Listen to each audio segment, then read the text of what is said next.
Sometimes the best way to describe something is to describe what it's not. In 1 Corinthians chapter 13, verses 4 through 7, the Apostle Paul is trying to describe agape love, God's love. He passes agape through a prism and describes love with a 15-color rainbow. Love is patient. Love is kind. It does not envy. It does not boast. It is not proud. It is not rude. It is not self-seeking. It is not easily angered. It keeps no record of wrongs. Love does not delight in evil, but rejoices with the truth. It always protects, always trusts, always hopes, always perseveres. After describing love as patient and kind, Paul begins pointing out what love is not. It does not envy. It does not boast. The New International Version says love does not envy, but other translations use the word jealous. William Shakespeare warns, "O beware of jealousy. It is the green-eyed monster which doth mock the meat it feeds on."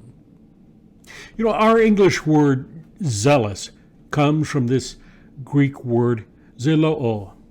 There's a good kind of zeal, to strive, exert oneself earnestly, be dedicated. 1 Corinthians 12:31, Revelation 3:19. But there's also an evil zeal, Shakespeare's green-eyed monster, jealousy. They both come from the same word. The difference is focus. Godly zeal is focused outwardly, while jealousy is selfish. When we desire the very best for another, that's noble. On the other hand, when we are selfish and insecure, jealousy can't be far away. Francois Rochenfeld, 1630 to 1680, said, "In jealousy there is more of self-love than of love to another." We see it when a rising star threatens the old guard. King Saul's jealousy of David became Saul's downfall. When David and King Solomon returned from battle, the women sang, "Saul has struck down his thousands and David his 10,000s." And King Saul was very angry, and this saying displeased him. He said, "They've ascribed to David 10,000s, and to me they've ascribed thousands. And what more can he have but the kingdom?" And Saul eyed David from that day on. 1 Samuel 18, 7 through 9. Love and romance provide another setting for jealousy. Insecure persons who are enjoying the affections of a loved one can become obsessed with losing that affection to another. Jealousy in this context can become insidious, since it preys on the unknowable aspect of a relationship and can grow into monstrous proportions. Jealousy will eventually destroy a relationships, sometimes even creating what it mistakenly suspected initially. Jealousy is embarrassing. It's hard to admit because it betrays our insecurity. R.T. Kendall shares these questions to help us recognize our jealousy. When someone gets my goat, I'm probably jealous. If I get a sinking feeling over someone's success, it's probably jealousy. If I feel threatened by someone's promotion, it's probably jealousy. If I feel good when someone falls, it's probably jealousy. If I feel good when someone gets caught, it's probably jealousy. If I feel good when someone has bad news, it's probably jealousy. If I'm threatened by someone's popularity, it's probably jealousy. If I'm threatened by someone's good performance, it's probably jealousy. If I am threatened by someone's good looks, it's probably jealousy.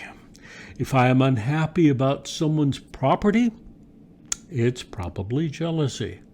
When I look for a valid criticism that will not let someone look quite so good, it's probably jealousy. And when I criticize someone at all, it's probably jealousy. And finally, when I damn with faint praise, it's probably jealousy. Jealousy has the power to fuel damaging behavior. A jealous person is fearful of losing something he values, and that may add fuel to the fires of suspicion. A jealous person begins snooping about, reading the other person's email and messages, looking for confirmation their relationship is in danger. The jealous person demands to know where the other person's whereabouts at all times and often attempts to lower the other person's self-confidence. It can even lead to violent behavior. Now, we can deal with jealousy in one of two ways. We can act on our jealousy. For Cain, that meant killing his younger brother Abel. And while we might not go quite that far, people often try to destroy another person's reputation because of jealousy. For Christian lovers, there's another way to handle our jealousy. First, we need to recognize and admit it. That means confessing our sin to God, and then, most importantly, we must make sure to guard against an unforgiving spirit, and that can be against the other person or even against God for blessing someone else. Honest communication with God, yourself, and the other person is critical. Learning the way of agape love isn't easy, but it's glorious. Next, the Apostle Paul warns, love is not boastful. Solomon wrote, "Let another praise you, and not your own mouth, a stranger, and not your own lips." Proverbs chapter 27, verse 2. Almost everyone likes to show off at least a little, but Grandma used to warn, no one likes a show-off. Boasting is a way of seeking status. We brag because we want to feel valued and important. A braggart doesn't wait for people to discover how likable or important they are. Their arrogance demands respect, and it comes in many flavors. Parents brag about their children.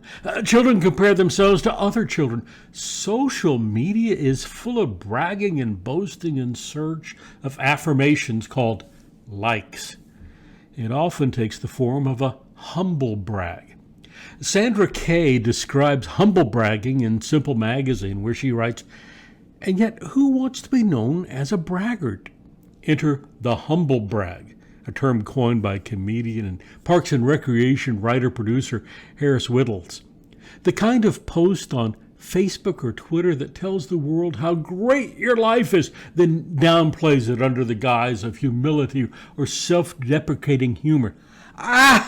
Just spilled red wine on my new book contract." Bumbling through life. Ironically, that attempt at minimizing big news can actually work against us, irritating others and turning their perception of us negative. A related cousin is the complain brag, a shameless self-promotion couched in the language of complaint. At the office, you might hear someone complaining about having too many emails to answer. That's just another way of bragging. "I'm so important, everyone needs to talk with me." In the gym, you might hear someone say, "I'm so sore from lifting all those weights yesterday." The list goes on and on. Christians aren't immune from bragging. Sometimes when you listen to a person's testimony, their conversion story, it seems like they take shameless delight in how sinful they were before they found Jesus. "I was the worst. I would stay out all night drinking, partying, robbing, womanizing, and then I found the Lord." James, the brother of Jesus, deals with a different but related kind of bragging when he talks about the plans a businessman makes. He writes, "Come now, you who say, 'Today or tomorrow we will go into such and such a town and spend a year there and trade and make a profit. Yet you do not know what tomorrow will bring. What is your life? For you are like a mist that appears for a little time and then vanishes.' Instead, you ought to say, 'If the Lord wills, we will live and do this or that.' As it is, you boast in your arrogance, and all such boasting is evil." James chapter 4, verses 13 through 16. Often boasting isn't really about building ourselves up as much as it is about putting another person down. The Apostle Paul says, when they measure themselves by one another and compare themselves with one another, they're without understanding. 2 Corinthians 10:12. After Peter denied Jesus 3 times, Luke 22, Jesus forgave him 3 times. But then, we read, when Peter saw him, he said to Jesus, "Lord, what about this man?" And Jesus said to him, "If it is my will that he remain until I come, what is that to you? Follow me." John chapter 21, verse 21 and 22. Perhaps Peter was trying to compare himself with John. After all, only the Apostle John had been faithful throughout the crucifixion. John stood boldly at the foot of the cross, and Jesus entrusted him with the care of his mother. John chapter 19. Christians should be free from the tyranny of comparison. It does no good. If we are better than someone else, that leads to pride. And if they are better than we are, then that leads to envy and jealousy. There's another kind of boasting that quickly becomes a lie. Have you heard people talking about themselves and their accomplishments? It can quickly become a game of one-upmanship. People take turns trying to outdo the other with ever greater claims.